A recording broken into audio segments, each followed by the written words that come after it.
sa aking propagation box na dalawa. Tingnan natin kung ano na ang mga ginagawa nila dito na growth rot. Talagang hindi ako 100% sa sphagnum moss mag-propagate. Pero sa Leica, almost. Wala pa akong narot-rot. Let's see what they are doing. Hi plant lovers!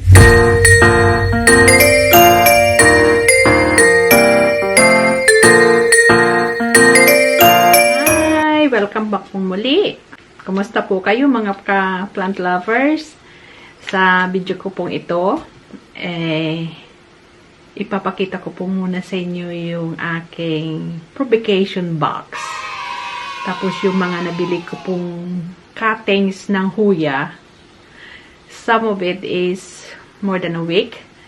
Ang iba is only a few days. Na-unbox ko yung iba, pero yung iba, yung lately, di ko na isinama dun sa unboxing ko kasi dumating tag-isa-isa. So, let's get into it. Sa mga bago po, I'm Linda or Nanay Linda. So, ito po sila. Sa aking propagation box na dalawa, tingnan natin kung ano na ang mga ginagawa nila dito.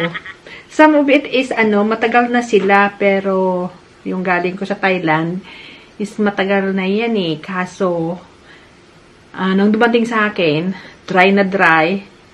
Tapos, inalagay ko sa sphagnum moss. Tapos, ilagay ko dun sa aking heating mat na growth rot. Talagang hindi ako 100% sa sphagnum moss mag-propagate. Pero sa Leica, almost. Wala pa akong narot-rot. Hindi, meron isa, si David Kumindiay. So, but, almost all of them, na mga cuttings na nabili ko, tapos, inilagay ko sa Leica, tapos, andito sila sa aking propagation box. Let's see what they are doing. Okay? Ito po yung una. Kasi itong andito sa taas eh. Inalis ko doon sa saksakan. Ito po yung aking propagation box. Meron po itong, ayan, nakasaksak po. Tinanggal ko doon. Yan po yung una kong papakita ko po sa inyo. Yes. Yung ilan sa mga huya ko dito is, naipakita ko na po ito sa video ko. Pero hindi ko pa sila inaalis dito sa propagation box kasi gusto kong padamihin muna. Tapos, ang pinakamatagal dito sa kanila, itong galing sa Thailand na growth rot. Tapos, inilagay ko ulit sa something para mabuhay. Akala ko dormant na sila, hindi talaga gumagalaw. Hanggang finally, tiis, tiyaga, patient. Yun. Pag-aantay sa kanila. Mabubuhay din as long na buhay pa sila. May pag-asa pang mabubuhay. So, very excited ako dito sa isa kasi from 3 leaves na rot yung una niyang pati dahon niya nag-rot. So, natanggal. Pangalawa, natanggal din. Tapos, nag-iisa na lang talaga yung dahon niya. Sabi ko, ay, ano kaya ito? Magsusurvive kaya? O hindi na? Pero, yung dahon niya nag-iisa, talagang lumalaban. Ang ibig sabihin, sabi ko, may pag-asa pa ata ito. Huwag lang siyang mag-rot-rot again. So, iniiwanan ko yung dumikit yung dahon niya sa sphagnum moss. Kasi doon ko siya inilagay. Ngayon, ito po siya. Una-una ko pong ipapakita sa inyo. I'm so excited with this. Ito si Hoya Compacta Variegata. Galing po ito sa Thailand. Ngayon, kung nakikita nyo po siya, please naman camera. Meron siyang, ayan, kung nakikita nyo po yun, ayan yung maliit na yun, yan po yung kanyang growth point na. Nakikita ko na po yung kanyang unang dahon na ibinibigay niya sa akin. So, sabi ko, pagkakita ko ito last few days, 2 days ago, sabi ko, uy, naku, meron na siyang buhay na lumala. Kasi talaga naman po ayan po siya, oh. Ayan, ayan, nakikita ko rin. Ayan siya. So, ito siya, si Hoya Compacta Variegated, Variegata, o variegated. Ingat-ingatan ko po siyang mag-rot, pero ngayon, binigyan niya na ako ng pag-asa. So, ayan po siya, oh.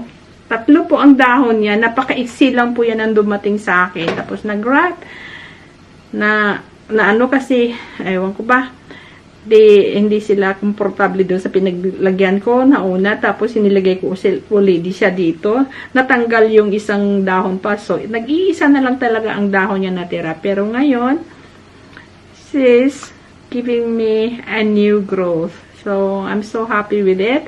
Sabi ko nga mahahalikan ko siya kasi tuwang-tuwa akong nakita ko siya meron na siyang growth. So yan po yung yan po yung galing sa Thailand. Ito pa siya, yung galing sa Thailand na maisa pa rin. Ito is si Hoya Pubicalex Plus. Galing din po to kasi sa Thailand. Kasama niyan nung compacta na variegated. Ito siya. Bagong dahon na po niya ito. Itong malaking ito. Dati, yan lang po siya. Oh. Wala po yan. Ngayon, meron na siyang bagong dahon.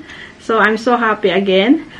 Kasi ito, nag-rat-rat din to siya. Tapos, yung stem niya, pinutol ko dahil bulok siya. Pinutol ko, tapos nilagay ko sa, sabi ko, bahala na kung mabubuhay kayo. Ano, kung mabuhay, thank you. And then, ito na po siya.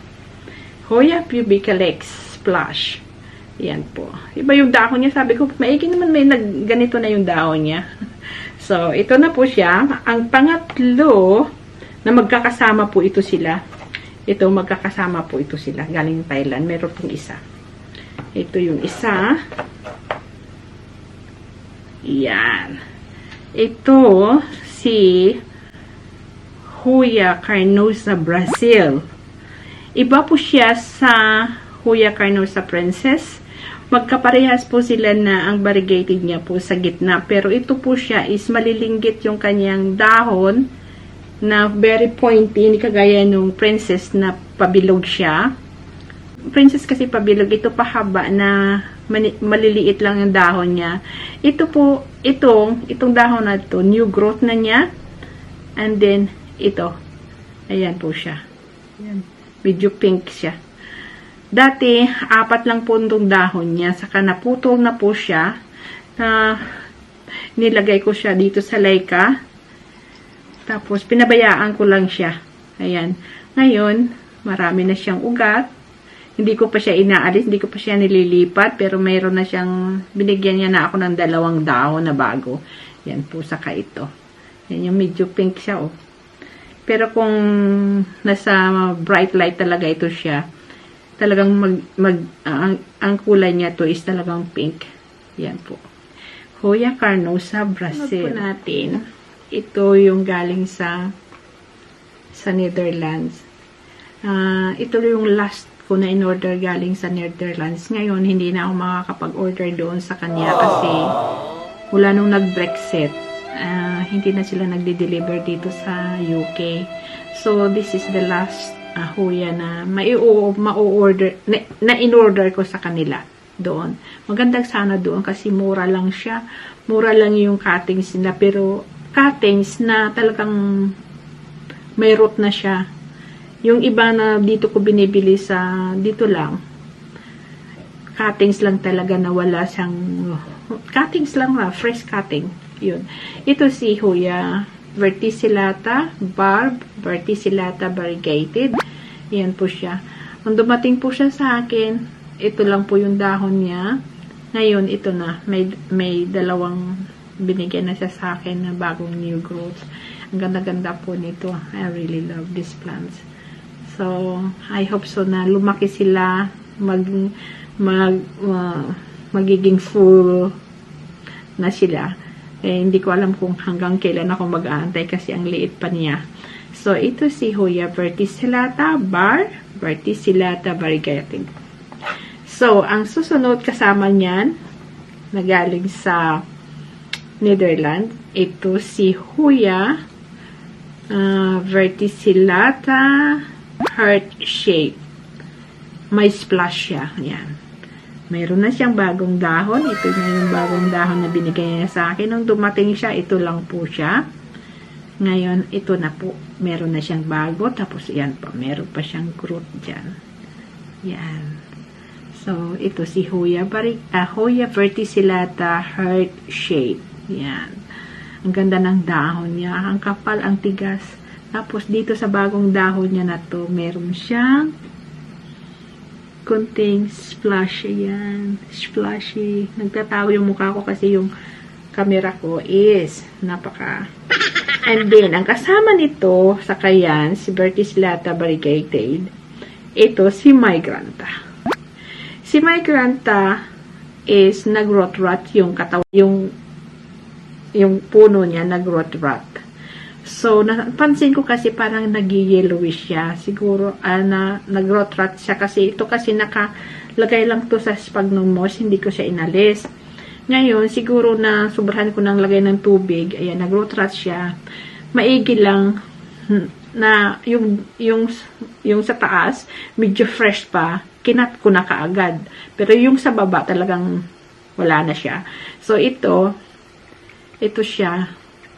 Ay, survive ko pa siya. Ayan siya. See? Ayan. May bago siyang ugat. Ayan. May bago na siyang ugat. So, padadamihin ko na muna yung ugat niya bago ko siya ilipat sa lipat sa compost or sa leka. Yun po. Bukas yung bintana ko. Medyo may araw ngayon dito sa amin ngayon. Ngayon lang umaraw, kagabi, hapon, super lamig. And then, the newest one is super, ang liit-liit niya. Ito, si Hoya Hochskiliana.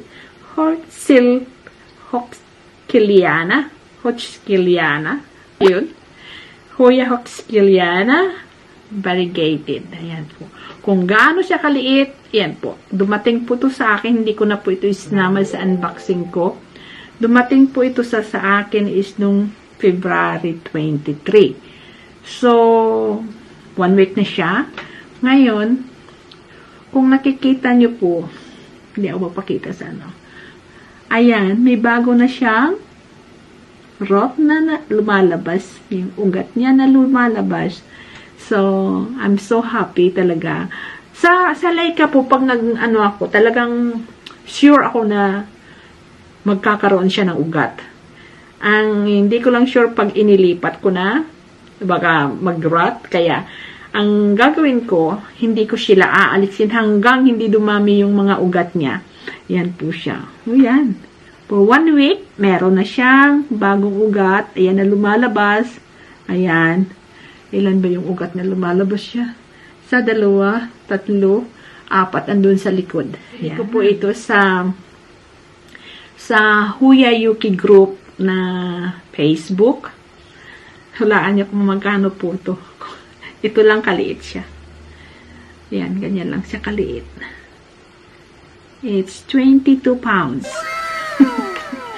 Sira ako, crazy ako talaga. So, ito po, dito, okay na to. Tapos na siya. Ngayon, lipat tayo sa isang box ko. Dalawa yung box ko kasi. Doon sa pangalawang box ko, halos mga bago po sila. Yung aking pangalawang box. Tapos, ako makikita yung, teka, ilagay ko na nga lang dito sa kilit. Yan. So, ang uunahin natin, yung dati na. Yung nakapasok dito. Ito, si Hoya rosita. Ito, matagal na to. Nag-rot-rot din ito. Galing, ang kasamahan nito niya, si Hoya lacanosa. Si Hoya lacanosa, he's growing so well. Ang dami niya ng mga bagong dahon. Pero ito siya, talagang nag-inarte ito siya. Tapos, maigi nakakuha ako ng cuttings na 2. At nilagay ko dito sa Leica. Tapos, dito ko po siya nilalagay sa propagation box. Sa ilalim po nito is yung heating mat ko. So, pinatong ko yung heating mat, tapos pinatong ko itong box. So, meron siyang heating mat sa baba. So, ngayon, Ayan po siya. Meron na siyang bagong dahon. Pero yung isa, hindi pa. Kaya nilagay ko siya ng pagganyan para nakikita ko po yung mga ugat. Kaya, saka gustong-gusto ko yung mga ganitong pot ng orchids kasi nakikita ko yung ugat kung gumagana ba sila, kung ano, ayan po. Ano na siya. Ito po si Huya Rosita. Ayan. Tapos, ang susunod, ano ko muna yung mga dati. Ito, si Huya Macrophylla, inilagay ko siya dito sa Leica kasi nung dumating yung malaking pot po ito, dalawa sila puno sa isang pot. Eh, nung napansin ko parang dehydrated siya. Inalis ko siya dun sa compost niya. Tinanong ko, nag-rot rot pala. Pero yung isa, hindi ko siya inalis. Nagbabaka sakali ako magbabawi siya. Kaya, hindi ko siya inalis. Pero ito talaga inalis ko. Tapos, tinignan ko yung ugat. Rot rot nga siya. Tapos, ngayon, inilagay ko siya dito. Ngayon, tingnan ko kung meron siyang new stem na nilagay ko lang isa siya February 18. So, more than a week na siya. So, hindi pa ako nakakita ng bagong growth, pero hindi ko lang alam doon sa likod kung meron siya. Pero dito sa harapan, wala pa. Pero nakikita ko naman yung dahon niya. Parang okay naman siya. Ay, hindi siya masyado malambot.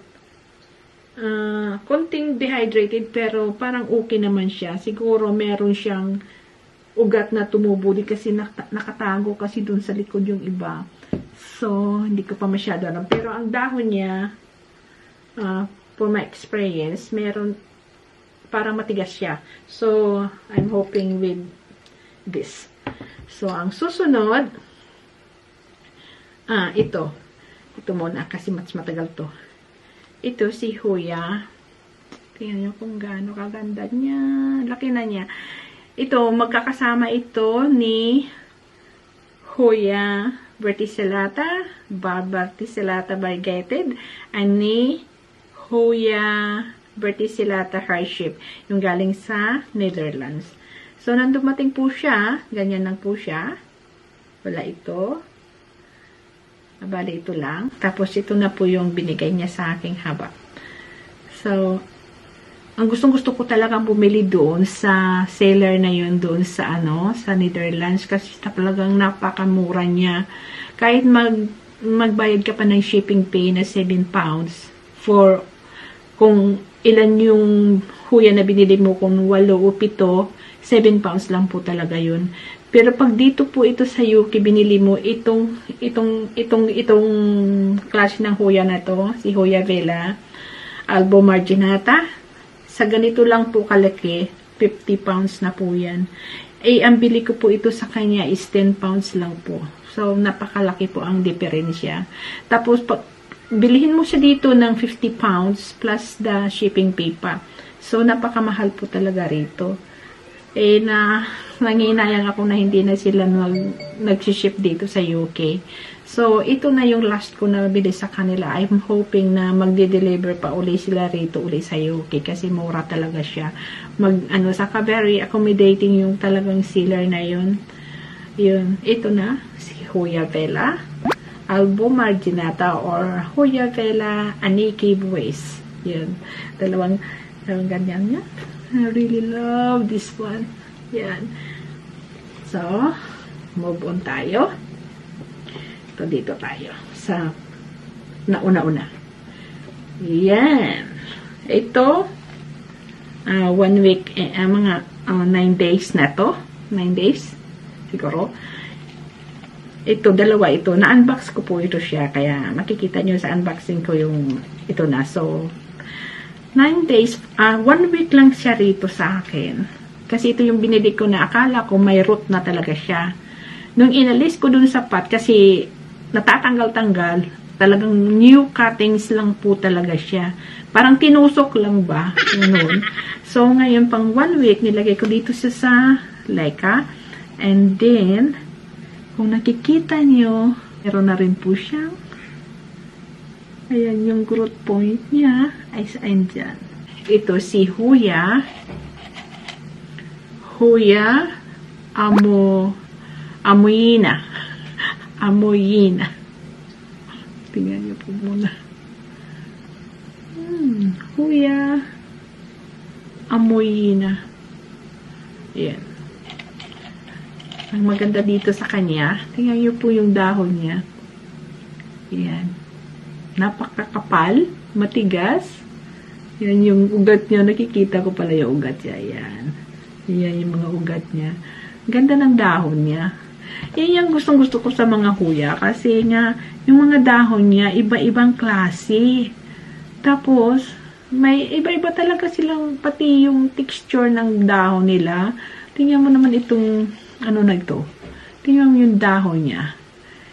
Meron siyang splashy. Tapos yung veining niya is, ang kasama niya, itong isa. Ito yung isang kasama niya. Hulaan nyo kung sino to. Ito si Hoya Minibel. So, tingnan niyo po kung gaano kalaki yung ugat niya. Yan. For 1 week po siya sa akin na nandito sa propagating box with sa Leka. Ayan po. Tapos, kung nakikita nyo yan, yan, ang new growth niya. Meron na sa kaagad na, ayan, new growth niya. Yes, very exciting talaga nito. Napakadali niyang anuhin. Yes. Hoya Minibel. Yan. Ito yung mga bagong kong huya ngayon na dumating. Puro cuttings lang. And then, meron pa tayong dalawa.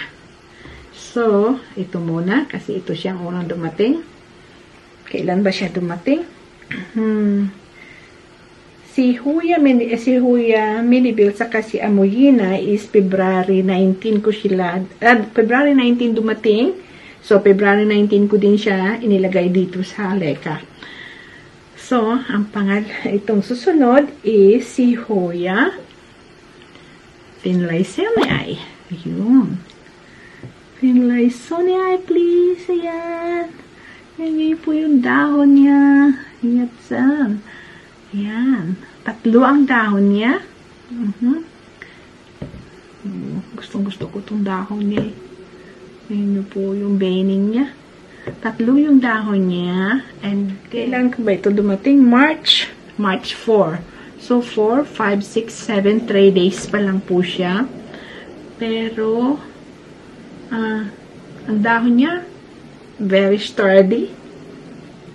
Hindi siya dehydrated. But, hindi ko pa may nakikitang lumusot dito, pero hindi ko alam dun sa kabila. Wala pa akong nakitang ugat dito na lumusot dito, pero hindi ko alam dun sa loob. Ang dahon niya is very sturdy, very matigas.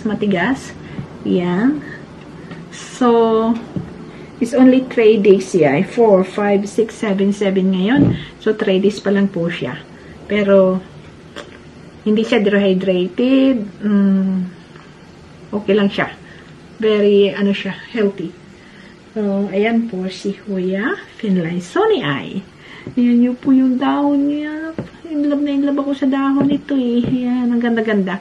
Sa dahon pa lang, okay na. Plus, pag namulaklak.